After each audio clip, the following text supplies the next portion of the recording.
Is right, जिसकी लाठी उसकी भैंस। I am Bharat Sahni. अगर आप पैसिव वॉइस का यह लेसन नहीं जानते हैं तो मान के चलिए कि आप पैसिव वॉइस नहीं जानते हैं, और अगर पैसिव वॉइस नहीं जानते हैं तो उसके लिए यह लेसन पढ़ना ज़रूरी हो जाता है। तो सबसे पहले हम चर्चा कर लेते हैं वॉइस क्या है।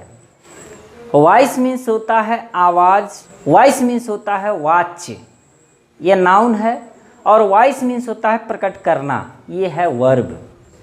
अब वॉइस के पहले हम लोग एक्टिव और पैसिव की बात कर लेते हैं। एक्टिव मीन्स होता है सक्रिय और पैसिव मीन्स होता है निष्क्रिय, लेकिन यहाँ सक्रिय और निष्क्रिय से कोई लेना देना नहीं है। एक्टिव का मतलब होता है कर्तृवाच्य और पैसिव का मतलब होता है कर्मवाच्य। एक्टिव वॉइस मीन्स कर्तृवाच्य और पैसिव वॉइस मीन्स कर्मवाच्य। इसको हम लोग ऐसे समझते हैं, जो एक्टिव वॉइस होता है इसमें कर्ता के द्वारा कार्य को किया जाता है, और जो पैसिव वॉइस होता है इसमें कर्ता महत्व नहीं रखता बल्कि कर्म महत्व रखता है। कोई घटना घटती है, कोई काम होता है, और किसके द्वारा होता है यह मायने नहीं रखता है, लेकिन काम होता है। तो आप ध्यान से सुन लीजिए, जो एक्टिव वॉइस होता है इसमें सब्जेक्ट वर्ब ऑब्जेक्ट का सीक्वेंस होता है, और जो पैसिव वॉइस होता है उसमें ऑब्जेक्ट वर्ब और सब्जेक्ट का सीक्वेंस होता है। बेसिक जानकारी हम जानें उसके पहले यहाँ टेबल जो दिया गया है इसको जानना जरूरी होता है। ट्रांजिटिव वर्ब वाले सेंटेंस का ही पैसिव बनता है। अगर उस सेंटेंस में इनट्रांजिटिव वर्ब है तो उसका पैसिव नहीं बनेगा। यानी कि पैसिव बनेगा कब? जब किसी भी वाक्य में ऑब्जेक्ट रहेगा तब। यहाँ जो टेबल दिया गया है इस टेबल को देखिए ध्यान से। अगर ये टेबल आपको समझ में नहीं आ रहा है या यह टेबल आपको याद नहीं है तो भूल जाइए, पैसिव वॉइस नहीं आएगा। और पैसिव वॉइस अगर आप चाहते हैं कि पैसिव वॉइस के आप मास्टर बने, बेहतरीन स्टूडेंट बने, तो इस टेबल को याद रखना जरूरी है। अब देखिए, जो प्रेजेंट इंडेफिनिट होता है तो एक्टिव वॉइस में डू डज का प्रयोग होता है, हेल्पिंग वर्ब, और पैसिव वॉइस में यही helping verb is am are का प्रयोग होता है प्रेजेंट इंडेफिनिट में। वर्ब का थर्ड फॉर्म हमेशा यूज किया जाता है, इस चीज़ को ध्यान रखें। प्रेजेंट कंटिन्यूअस में एक्टिव वॉइस में इज एम आर प्रयोग किया जाता है, लेकिन जैसे ही पैसिव वॉइस हम बनाते हैं is being, am being, are being का प्रयोग किया जाता है। प्रेजेंट परफेक्ट में आप एक्टिव वॉइस में हैव, हैज का प्रयोग करते हैं, तो वहीं पैसिव वॉइस में हैव बीन और हैज बीन का प्रयोग करेंगे, वर्ब का थर्ड फॉर्म लगाएंगे। प्रेजेंट परफेक्ट कंटीन्यूअस का पैसिव नहीं बनता है।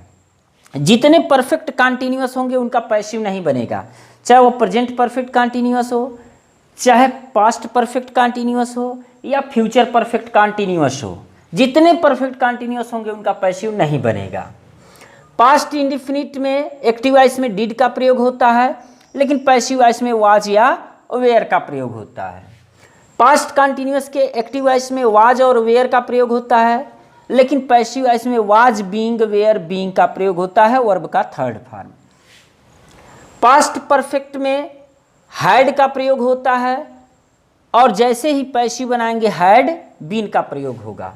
Future indefinite, future continuous, past perfect continuous का पैसिव नहीं बनता है।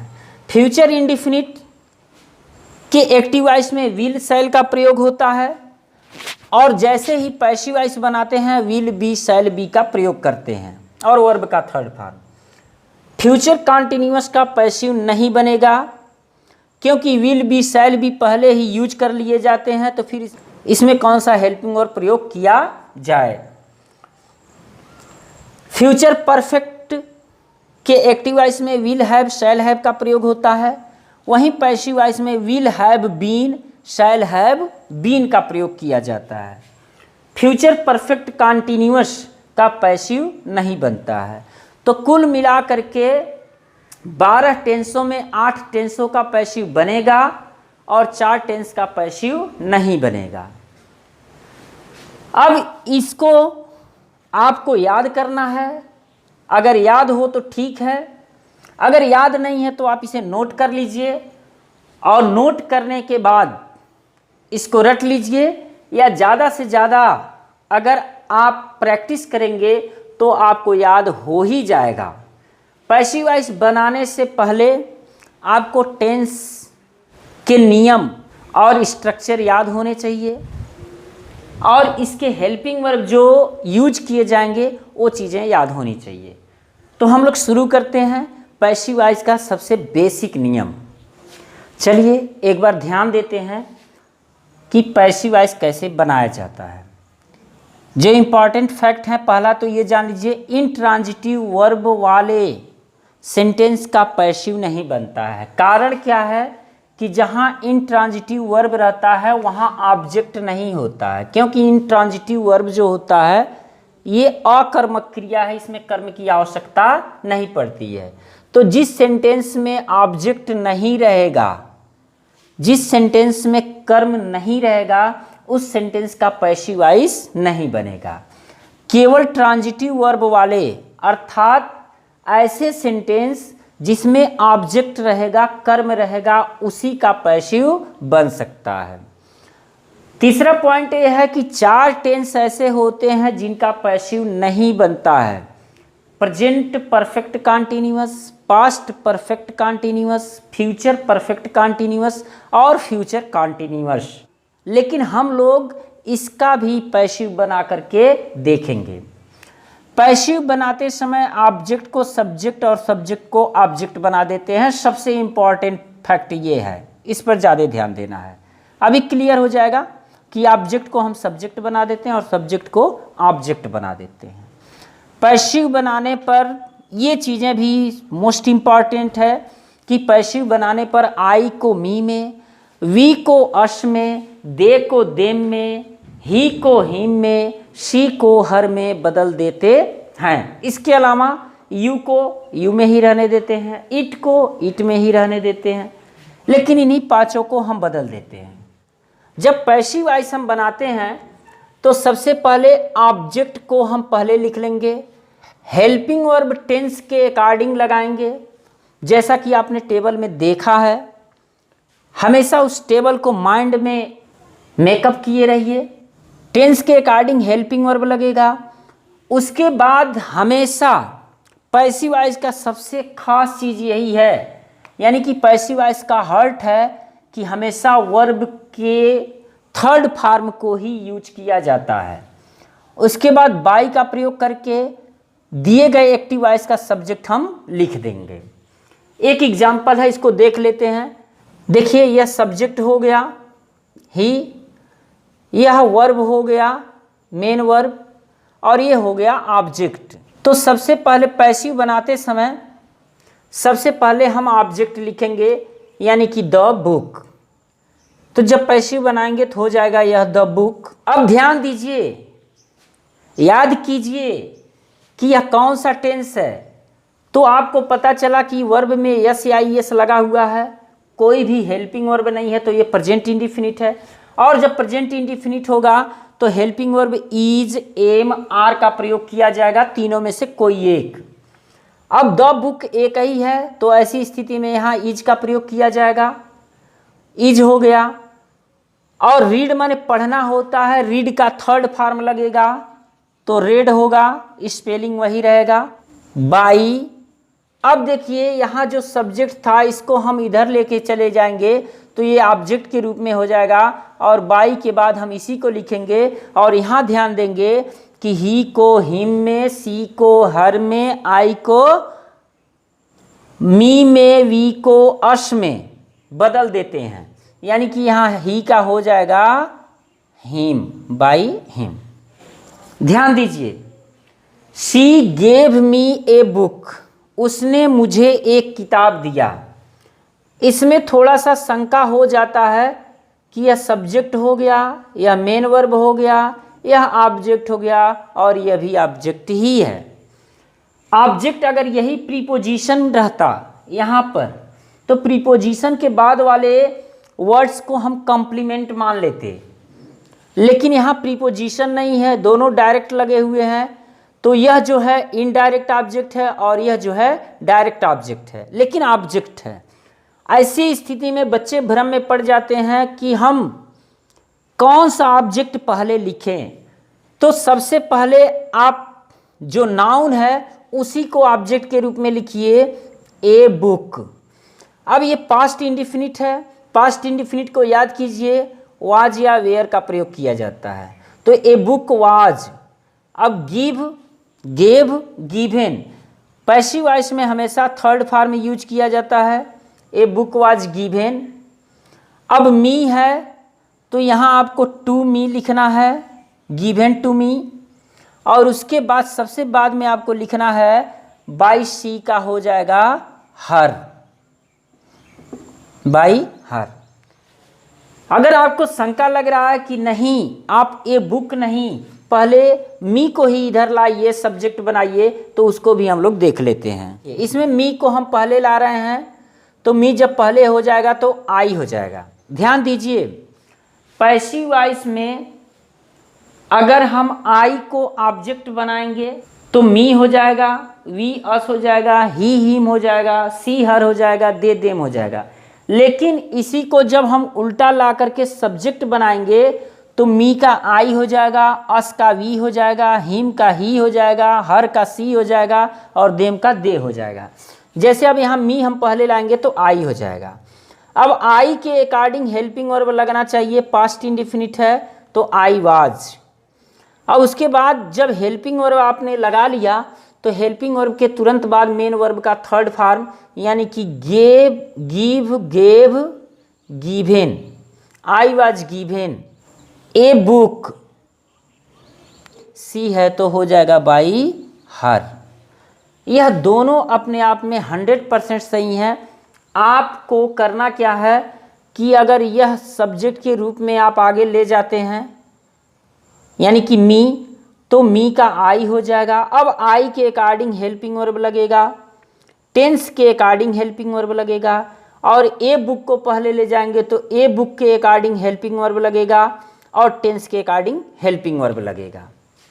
ठीक है, अगर ये बेसिक आपको क्लियर हो गया हो तो हर टेंस में जो सेंटेंस आते हैं उनको हम लोग देख ले रहे हैं। देखिए यहाँ पर 4 सेंटेंस है और चारों एक ही टेंस में है, प्रेजेंट इंडिफिनिट में। अगर एक टेंस में आप सीख गए कि इसको कैसे पैसिव वॉइस में बदलते हैं तो और टेंस में केवल और केवल हेल्पिंग वर्ब आप याद रखेंगे, टेंस चेंज हो जाएगा, यानी कि पैसिव वॉइस में आप बना देंगे। She makes a noise. A noise object मिल रहा है तो सबसे पहले हम लिखेंगे ए नॉइज। चूंकि यह सेंटेंस प्रेजेंट इंडिफिनिट में है, देखिए यस लगा हुआ है तो ये प्रेजेंट इंडिफिनिट में है। अब प्रेजेंट इंडिफिनिट के वो उन चीज़ों को, प्रेजेंट इंडिफिनिट के हेल्पिंग वर्ब्स को याद कीजिए जो पैसिव वॉइस में यूज किए जाते हैं। तो जो हेल्पिंग वर्ब यूज किया जाता है इज, एम, आर यूज किया जाता है। अब नॉइज कितना है, एक है कि बहुत है, तो पता चलता है ए लगा हुआ है तो एक ही है। तो जब ए नॉइज है तो इज का प्रयोग किया जाएगा और वर्ब का थर्ड फॉर्म यानी कि मेक, मेक का थर्ड फॉर्म होता है मेड। और उसके बाद बाई लगा करके सी को हम हर में बदल देंगे, बाई हर। एक चीज़ और जानिए कि इसमें हमने लिखा है एक सीन, तो सीन यस से हो जाएगा समवन, समबॉडी। ई से हो जाएगा एवरीबॉडी, एवरीवन। ए से हो जाएगा एनीबॉडी, एनीवन। नो से हो जाएगा नोबॉडी, नोवन। तो जो रहेगा समबॉडी, एवरीबॉडी, एनीवन, नोवन, तो ये जब भी सब्जेक्ट के रूप में यहाँ काम करेंगे तो पैसिव वॉइस बनाते समय हम ये ध्यान देंगे कि बाई के बाद इनको नहीं लिखा जाएगा। इसके अलावा पुलिस और पब्लिक भी, पुलिस और पब्लिक भी ऑब्जेक्ट के रूप में नहीं लगाया जाता है। फिलहाल यहाँ ध्यान दीजिए, Rahul does not make a noise negative sentence है, तो निगेटिव सेंटेंस का पैसिव भी हम उसी तरह से बनाते हैं जिस तरह से अफर्मेटिव सेंटेंस का बनाते हैं, लेकिन वहाँ नॉट लगाना जरूरी हो जाता है हेल्पिंग वर्ब के बाद। तो ऑब्जेक्ट यहाँ आपको क्या मिला, ए नॉइज, तो हम लिख देंगे ए नॉइज। अब चूंकि ए नॉइज है, प्रेजेंट इंडिफिनिट है, तो इज लगेगा और इज के बाद तुरंत नॉट लगा देंगे, इज नॉट। और मेक का यानी कि वर्ब का हमेशा थर्ड फॉर्म यूज करेंगे तो हो जाएगा made. A noise is not made by कर देंगे, और राहुल है तो हम राहुल ही लिख देंगे। नेक्स्ट है does Bittu make a noise, क्या बिट्टू शोर करता है। यहाँ भी जब आप ऑब्जेक्ट देखेंगे तो ये नॉइज मिल रहा है, लेकिन यह इंट्रोगेटिव सेंटेंस है और इंट्रोगेटिव सेंटेंस का जो रूल है वह यह है कि हेल्पिंग वर्ब पहले लगता है, तो फिर पैसिव वॉइस में भी हम हेल्पिंग वर्ब सबसे पहले लगाएंगे। हेल्पिंग वर्ब लगाने से पहले हमें ये सोचना होगा कि ये टेंस कौन सा है और इस टेंस के अकॉर्डिंग हेल्पिंग वर्ब क्या लगेगा। तो टेंस ये निकलता है प्रेजेंट इंडिफिनिट, और प्रेजेंट इंडिफिनिट में इज एम आर का प्रयोग किया जाता है, लेकिन ए नॉइज है, नॉइज एक ही है, इसलिए हेल्पिंग वर्ब हम सबसे पहले इज लिख देंगे और बाकी प्रक्रिया वही रहेगा इज। अब ऑब्जेक्ट को हम सब्जेक्ट के रूप में लिख देंगे, यानी कि ए नॉइज। अब नॉइज के बाद मेन वर्ब जो मेक है इसका थर्ड फॉर्म लिखेंगे तो हो जाएगा made, is a noise made by. अब बिट्टू का बिट्टू ही हो जाएगा, interrogative mark. Why does he make a noise. अब यहाँ देखिए इंट्रोगेटिव वर्ड सबसे पहले है, तो इंट्रोगेटिव वर्ड को आप सबसे पहले लिख दीजिए जैसा कि ये नियम है। अब जैसे ही इंट्रोगेटिव वर्ड लिखेंगे इसके तुरंत बाद हेल्पिंग वर्ब चाहिए, और हेल्पिंग वर्ब आपको यह प्रेजेंट इंडिफिनिट के अकॉर्डिंग ही चाहिए। तो ये नॉइज आपको ऑब्जेक्ट मिल रहा है और ये नॉइज सिंगुलर है, तो इज का प्रयोग होगा। Why is a noise made by, he है तो ही का हो जाएगा हिम। देखिए पैसिव बनाना बहुत आसान होता है, बशर्ते आपको सारे हेल्पिंग वर्ब्स याद होना चाहिए कि किस टेंस के अकॉर्डिंग कौन सा हेल्पिंग वर्ब लगेगा। मैं कई टेंसों का इसमें एग्जाम्पल लिखा हूँ, इसको ध्यान दीजिए। यहाँ सब्जेक्ट मिल रहा है ए लेटर, ए लेटर। अब ये प्रेजेंट कॉन्टिन्यूअस है, तो प्रेजेंट कॉन्टिन्यूअस में is being, am being, are being का प्रयोग होता है। तो लेटर एक ही है इसलिए इज बीइंग का प्रयोग होगा, इज बीइंग। अब जब जैसे ही हेल्पिंग वर्ब आप लगाते हैं उसके बाद वर्ब का थर्ड फॉर्म, यानी कि राइट का राइट, रोट, रिटेन लिखा जाएगा, रिटेन। अब बाई लगा करके ही को हम हिम में कर देंगे, ठीक है। They have cut all telephone wires. अब इसमें ऑब्जेक्ट आपको ढूंढना है, ऑब्जेक्ट हमेशा मेन वर्ब के बाद ही रहता है। यहाँ कट मेन वर्ब है, ऑल टेलीफोन वायर्स, ये तीनों वर्ड मिल करके ऑब्जेक्ट का काम करेंगे। तो इसको सबसे पहले हम लिख लेंगे all telephone wires.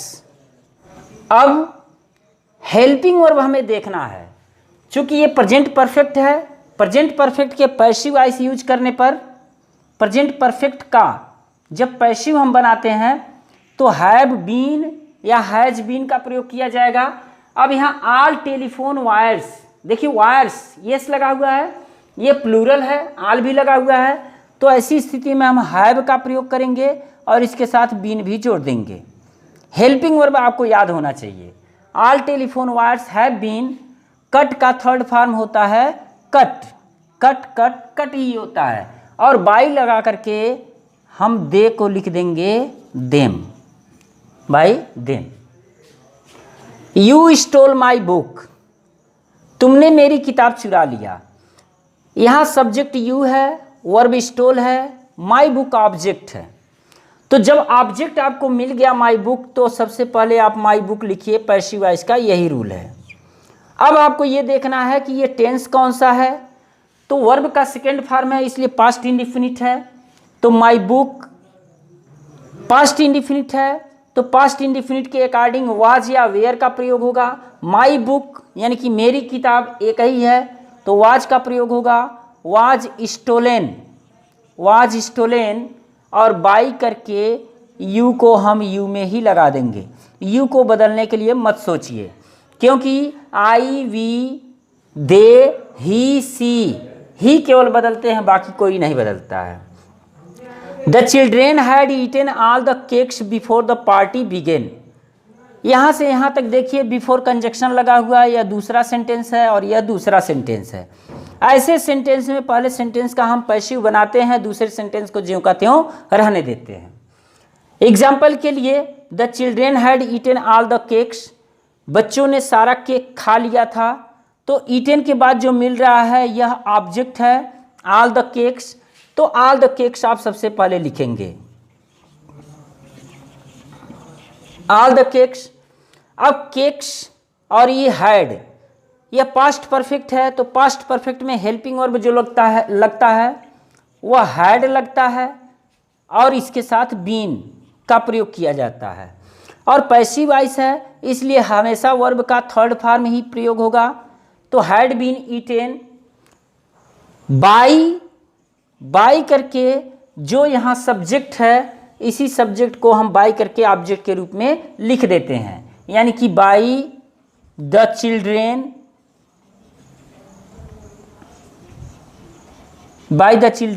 Before the party began. अब इसको हम लिख देंगे before the party began. Next है समबॉडी हैड वार्नड हिम। इसमें ऑब्जेक्ट हम कैसे ढूंढेंगे? हमेशा वर्ब के बाद ही ऑब्जेक्ट होता है, तो ऑब्जेक्ट मिलता है हिम, और जब हम इसको पहले लाएंगे तो हो जाएगा ही। अब ये चूंकि पास्ट परफेक्ट है, पास्ट परफेक्ट में हेल्पिंग वर्ब जब पैसिव वॉइस हम बनाते हैं तो हैड बीन का प्रयोग किया जाता है। ही हैड बीन, और वार्न का थर्ड फॉर्म वार्नड लिखना पड़ेगा, हैड बीन वार्न। अब देखिए यहाँ बाई समबॉडी